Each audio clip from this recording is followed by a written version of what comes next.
For this video, it has 8 heads. 1, 2, 3, 4, 5, 6, 7, 8. 8 heads for weighing. When the weighing is finished, it will drop into the box and into the clamshell.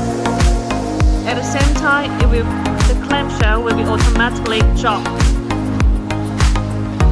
Drop the clamshell and convey the clamshell to the specific position.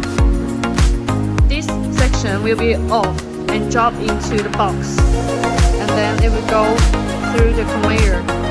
The first section is close the clamshell, and then it will close the clamshell again. It depends on the packaging type of the shell, and then finish the entire process.